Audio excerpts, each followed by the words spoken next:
Shalom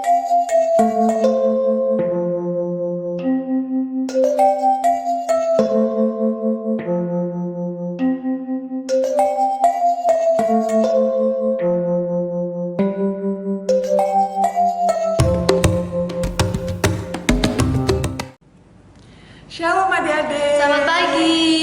Nah, hari ini hari yang sangat luar biasa loh adik-adik. Luar biasa apanya, Lause? Luar biasa lah loh, karena hari ini itu adalah hari Minggu. Hari Minggu itu waktunya kita beribadah, memuji Tuhan, mendengarkan firman Tuhan. Nah, hari ini kita mau pujikan satu lagu, kita pujikan Selamat Pagi Tuhan.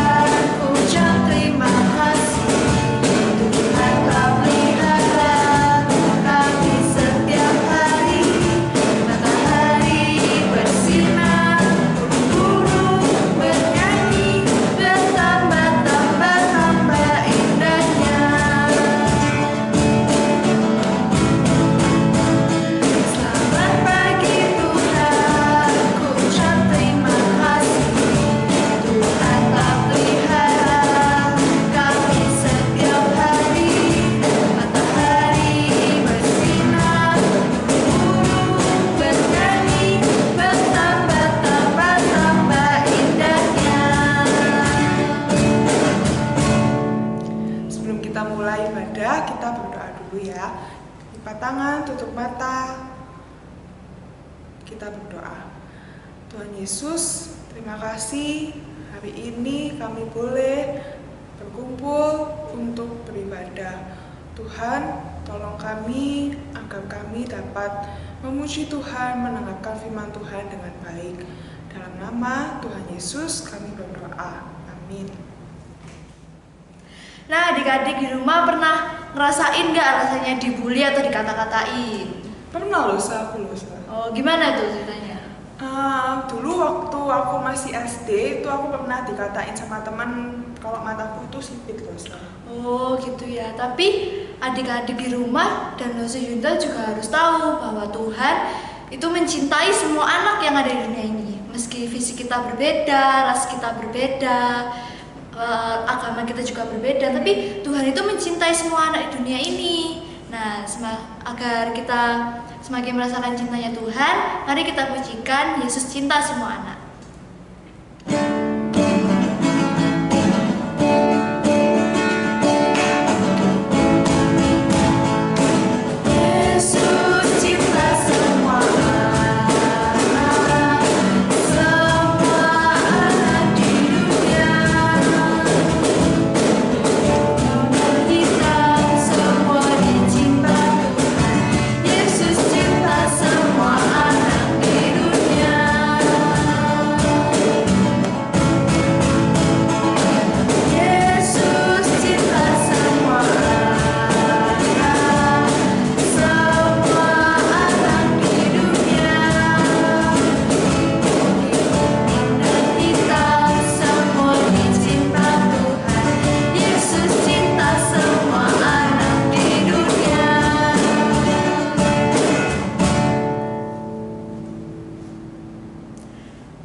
Adik-adik disilakan untuk bangkit berdiri.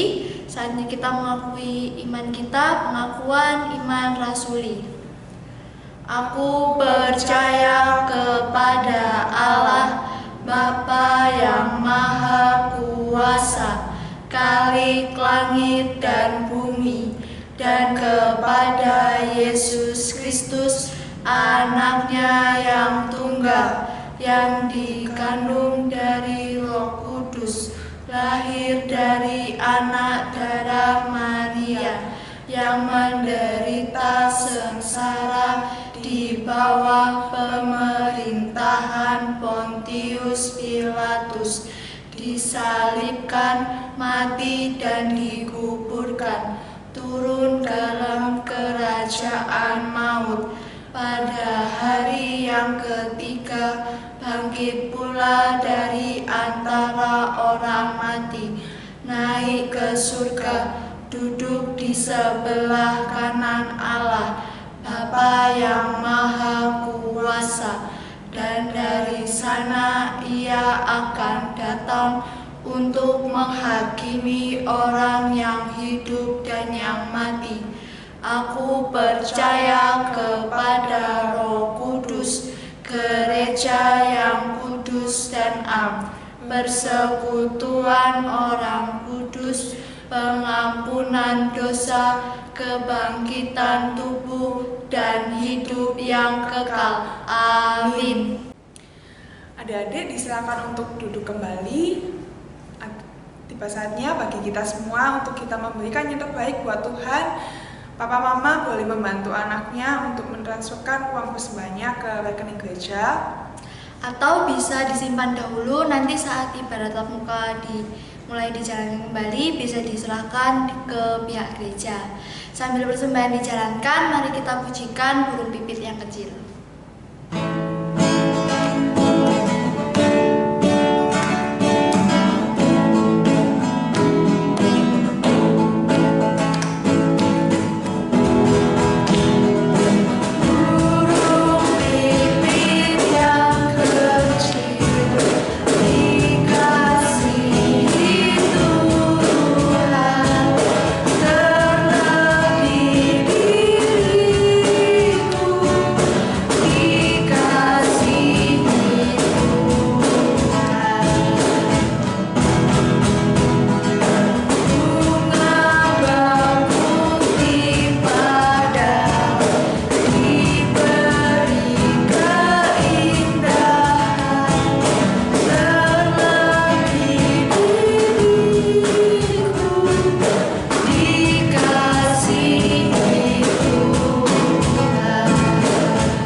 Adik-adik, mari kita berdoa.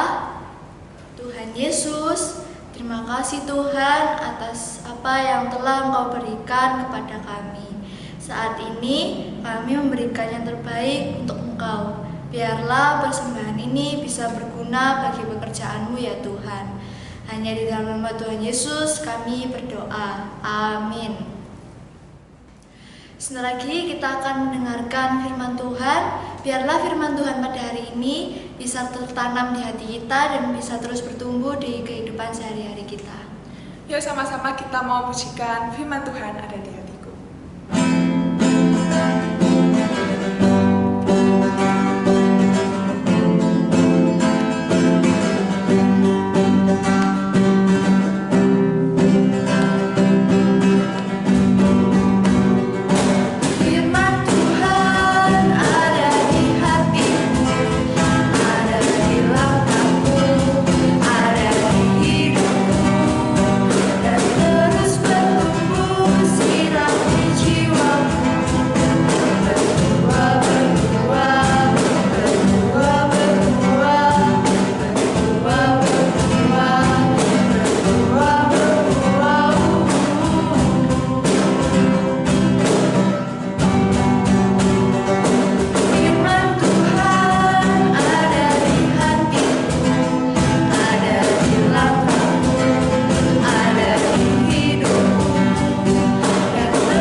Halo adik-adik, bagaimana kabarnya nih? Nah, kita akan sama-sama kembali belajar firman Tuhan. Sebelum itu mari kita berdoa ya. Tuhan Yesus, terima kasih, kami ucap syukur karena kami telah memuji nama-Mu. Sebentar lagi kami akan mendengarkan firman-Mu. Jangan Kau berkati hati, Kau berkati telinga, supaya kami bisa mendengarkan firman-Mu dengan baik dan kami bisa melakukannya di kehidupan kami sehari-hari. Terima kasih di dalam nama Tuhan Yesus. Kamu bisa berdoa dan mengucap syukur. Amin. Oke, adik-adik, Lose punya cerita nih untuk kalian semua. Jadi pada suatu hari ada seseorang yang bernama Dodi. Nah, Dodi ini kelas 4 SD adik-adik. Jadi dia masih sekolah. Nah, pada suatu hari pagi-pagi benar, pagi-pagi ya. Nah, dia nih siap-siap adik-adik mau berangkat ke sekolah seperti biasanya, karena dia mau ke sekolah memakai sepeda ontelnya itu. Nah, dia gak buru-buru adik-adik. Ternyata dia ini datang bangunnya kemepet. Dia siap-siap cepat mungkin, lalu dia ngebut adik-adik. Ngebut, terus dia sampai di parkiran tenda, dia berlari adik-adik menuju gerbang. Nah, ternyata adik-adik makanan bekal yang dia bawa dari rumah itu jatuh adik-adik. Jatuh, dan alhasil dia harus membereskannya kan. Dia membereskannya, setelah selesai dia berlari. Ternyata adik-adik dia sudah terlambat sebelum masuk kelas itu. Jadi dia dihukum adik-adik karena terlambat itu. Nah, setelah itu dia masuk kelas. Lalu gurunya tanya adik-adik, ayo sekarang semuanya kumpulkan PR-nya. Nah, Dodi ini lupa adik-adik. Aduh, lupa aku kalau ada PR. Nah, akhirnya dia nggak ngumpulin. Lalu dia juga akhirnya dihukum sekali lagi oleh gurunya karena tidak mengumpulkan PR itu. Nah, beberapa jam kemudian mereka ini lagi ulangan nih satu kelas. Dodi juga ulangan. Nah, ketika ulangan temennya ini maksa adik untuk minta contekan dari Dodi. Dodi, nomor 1 berapa? Nomor 1 berapa? Nah, Dodi ini nggak mau adik ya. Tetapi karena temennya ini maksa terus ya kan, temennya ini nakal ya adik ya. Dia takut akhirnya dia takut, akhirnya dia beritahu. Nah, ketika dia memberitahu, nah pas nih gurunya lihat, lah Dodi ini dimarahi lagi adik-adik, dan dia disuruh keluar, gak jadi ulangan deh akhirnya. Nah, ketika sudah jam istirahat, Dodi ini termenung adik-adik di kelasnya. Dia sedih, dia nangis adik-adik. Hal buruk terjadi terus pada dia pada hari itu. Nah, kebetulan nih ada guru agama yang lewat. Lalu dia bertanya sama Dodi, lihat Dodi nangis itu. Dodi, kenapa kamu nangis? Iya bu, aku loh dapat hari ini loh kejadian buruk terus, nggak ada baik-baiknya. Nah, akhirnya guru agama ini menceritakan sesuatu adik-adik dari Alkitab. Dia bilang, Dodi, Bapak mau menceritakan sesuatu ya. Nah, Dodi dengar, dia ini orang yang juga mengalami hal yang buruk yang sama kayak kamu. Tapi dia akhirnya bisa bangkit kembali. Coba dengarkan baik-baik ya. Nah, jadi pada zaman dahulu itu ya, ada seorang nabi yang bernama Nabi Elia. Nah, dia ini adalah nabi di zaman Raja Israel yang bernama Raja Ahab dan juga istrinya yang bernama Ratu Isabel. Raja Ahab dan Ratu Isabel ini adalah raja dan ratu yang tidak mempercayai Tuhan. Mereka berusaha untuk membuat orang-orang tuh nggak percaya sama Tuhan bangsa Israel dan mempercayai dewa mereka sendiri, yaitu namanya dewa Baal. Nah, Nabi Elia pada saat itu berhasil mengalahkan Nabi Baal dengan kekuatan dari Tuhan. Dia bisa mengalahkan semua Nabi Baal dan Nabi Baal semuanya mati. Nah, lalu Raja Ahab ini marah. Dia pulang. Dia melaporkan sama istrinya, Ratu Isabel, istriku, Nabi Elia tuh loh bisa mengalahkan semua nabi-nabi kita, Nabi Baal. Nah, Ratu Isabel ini marah, dia ikut marah. Lalu dia mengutus seseorang untuk mengirim pesan kepada Nabi Elia bahwa, besok kamu akan dibunuh, siap-siap ya. Kenapa? Karena kamu telah membunuh semua nabi-nabiku. Nah, Nabi Elia yang mendengar itu, dia menjadi takut. Nabi Elia menjadi takut, lalu dia melarikan diri dari situ. Dia pergi ke padang gurun, dia meninggalkan pelayanannya, dan lama-kelamaan dia capek, dia lapar. Ketika dia sudah lapar, dia sudah gak kuat lagi. Dia bilang kepada Tuhan, Tuhan, cabut saja nyawaku, aku mau mati saja. Aku sudah tidak kuat dikejar-kejar, aku sudah tidak kuat untuk diancam lagi. Lalu dia akhirnya tertidur di bawah pohon.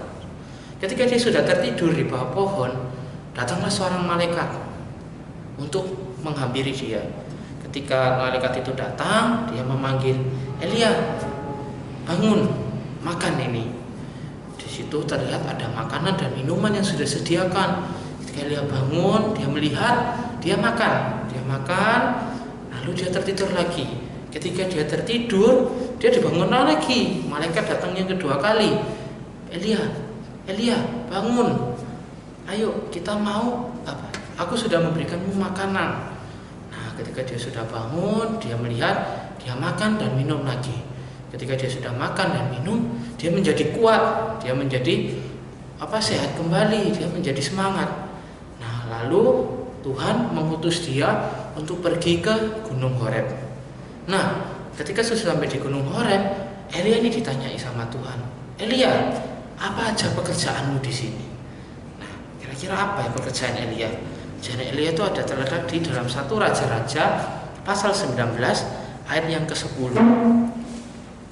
Nah, ketika Elia ditanya, apa kerjaanmu di sini Elia? Ia menjawab, aku bekerja segiat-giatnya bagi Tuhan, Allah semesta alam. Karena orang Israel meninggalkan perjanjianmu, meruntuhkan mezbah-mezbahmu, dan membunuh nabi-nabimu dengan pedang. Hanya aku seorang dirilah yang masih hidup, dan mereka ingin menyabut nyawaku. Nah, ketika Elia sudah selesai menjawab itu, dia disuruh keluar. Kamu keluar coba dari gua itu. Dia keluar dari gua Gunung Horeb. Dia melihat ada angin yang sangat kencang. Terus ada gempa yang sampai memecahkan batu-batuan yang ada di situ. Lalu ada api di situ. Tetapi tidak ada Tuhan di situ. Elia melihat tidak ada Tuhan. Tuhan menyuruh keluar untuk dia bilang, aku akan lewat. Coba lihat. Dia melihat angin ada, gempa bumi ada, api ada. Tapi dia nggak melihat Tuhan. Lalu dia masuk kembali dan Tuhan bertanya sekali lagi, Elia, apa pekerjaanmu di sini? Elia menjawab sekali lagi seperti yang ada di ayat 10 itu. Lalu Tuhan akhirnya memberikan petunjuk kepada Elia apa yang harus dilakukannya, yaitu mengutus seorang raja untuk menjadi raja Israel dan juga raja Aram pada saat itu. Akhirnya dia semangat, akhirnya dia mengerti apa yang harus dilakukannya. Dia tidak sedih lagi, dia tidak kelaparan lagi, dan dia tidak putus asa lagi. Dan akhirnya dia mengikuti petunjuk Tuhan. Akhirnya dia semangat untuk mengikuti perintah Tuhan. Oke, jadi seperti itu Dodi harus tetap semangat ya, seperti Nabi Elia. Dia meskipun putus asa, dia sudah putus asa nih, banyak hal buruk terjadi. Dia diancam, dia mau dibunuh, dia kelaparan, tetapi Tuhan tetap melindungi, Tuhan tetap memberikan makanan, Tuhan tetap memberkati dan memberi petunjuk kepada Nabi Elia. Nah, ketika Dodi mendengar hal itu, Dodi semangat kembali. Dia percaya, wah, Tuhan ini tetap ada buat aku meskipun hal-hal buruk terjadi kepadaku. Wah, aku mau kembali semangat. Aku mau mengucap syukur kepada Tuhan meskipun hal-hal buruk terjadi kepadaku. Nah, adik-adik, coba saya mau tanya, siapa di sini yang pernah seperti Dodi? Banyak sekali hal buruk terjadi dalam satu hari atau bahkan beberapa dalam jam. Ketika kita mengalami satu hal yang buruk, tak lama kita datang lagi, tak lama datang lagi. Siapa yang pernah di situ? Saya juga pernah ya seperti itu. Nah, tetapi adik-adik, jika kita menimpa hal yang buruk, coba ingat cerita tadi Nabi Elia. Nabi Elia ini sudah diancam dibunuh, dikejar-kejar, kelaparan, dia lari ke padang gurun, adik-adik, begitu panas, gak ada makanan, dan dia putus asa, dia mau mati aja, sudah mati aja, aku gak ada siapa-siapa lagi dan aku gak tahu harus ngapain lagi. Tetapi Tuhan datang adik-adik pada saat itu. Ketika Elia sudah putus asa, Tuhan datang, Tuhan memberikan makanan melalui malaikat, Tuhan memberikan minuman, Tuhan memberikan petunjuk kepada Elia apa yang harus dilakukan Elia pada saat itu. Nah, adik-adik, di sini apa yang kita ketahui? Bahwa Tuhan itu masih ada ketika hal-hal itu buruk terjadi. Tuhan itu masih mau membantu kita ketika hal buruk terjadi, adik-adik. Nah, contohnya apa sih hal buruk yang bisa terjadi? Yang pertama, seperti ini, jatuh dari sepeda. Wah, pasti sakit ya. Ketika kita jatuh dari sepeda, kita terluka, kita pasti merasa kesakitan, adik-adik. Yang kedua, kita terlambat ke sekolah. Kenapa? Karena mungkin mama atau papa telat nganter, atau mungkin kita yang siap-siapnya terlalu lama. Akhirnya kita terlambat, kita dihukum oleh guru-guru sekolah. Ketiga, kita diganggu teman kita dijahili di kelas. Wah, pasti nggak enak adik-adik kita ketika diganggu. Nah, adik-adik jangan bersedih, jangan menangis, jangan kecewa adik-adik. Ketika hal-hal buruk terjadi, percayalah kepada Tuhan. Sama seperti di kondisi yang saat ini, COVID-19 ini, pandemi. Kita nggak bisa ke gereja, kita nggak bisa sekolah, kita nggak bisa bermain di luar sebebas-bebasnya seperti dahulu. Tetapi kita harus tetap ingat, kita tetap percaya kepada Tuhan yang telah membantu dan membimbing kita sampai saat ini. Buktinya apa? Kita masih bisa makan, kita masih bisa menonton video sekolah minggu ini, kita masih bisa berinteraksi dengan papa mama. Itu semua karena Tuhan yang menyertai. Sama seperti Tuhan menyertai Nabi Elia adik-adik. Jadi belajarlah seperti Nabi Elia yang tetap mau percaya ketika hal-hal buruk terjadi.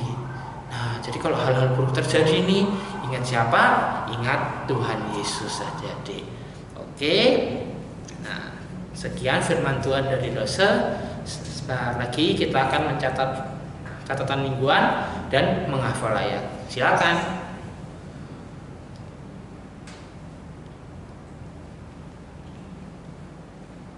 Oke, sudah selesai. Yuk kita sama-sama berdoa untuk menutup firman Tuhan kita malam hari ini. Tuhan Yesus, terima kasih Engkau sudah memberikan kami firman yang begitu baik. Engkau sudah memberikan kami pengetahuan, memberikan kami pencerahan ketika hal-hal buruk terjadi kepada kami. Kami ingin percaya kepada Tuhan ketika hal buruk terjadi kepada kami, supaya kami tahu Tuhan masih ada untuk membantu, Tuhan masih ada untuk memberkati, Tuhan masih ada untuk membimbing kita semua. Kiranya Engkau selalu ada untuk kami ya Tuhan. Terima kasih. Jauhkan kami dari segala penyakit dan juga COVID-19. Di dalam nama Tuhan Yesus, kami sudah berdoa dan mengucap syukur. Amin. Dadah adik-adik. Adik-adik, ibadahnya sampai di sini. Jangan lupa ya untuk terus menanamkan firman Tuhan di dalam hati setiap adik-adik, dan jangan lupa buat ayat hafalannya dihafalkan. Sebelum kita mau menutup ibadah kita, mari kita pujikan terima kasih Tuhan.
Bapa kami yang ada di surga, dikuduskanlah namamu, datanglah kerajaanmu, jadilah kehendakmu di bumi seperti di surga.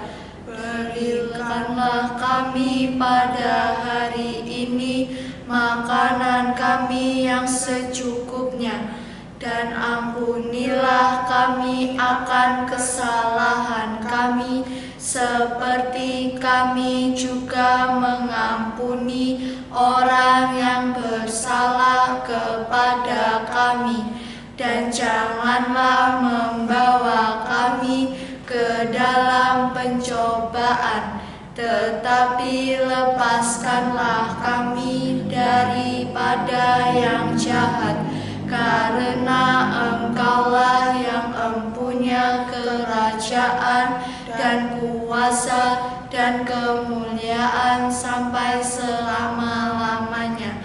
Amin. Sampai jumpa minggu depan.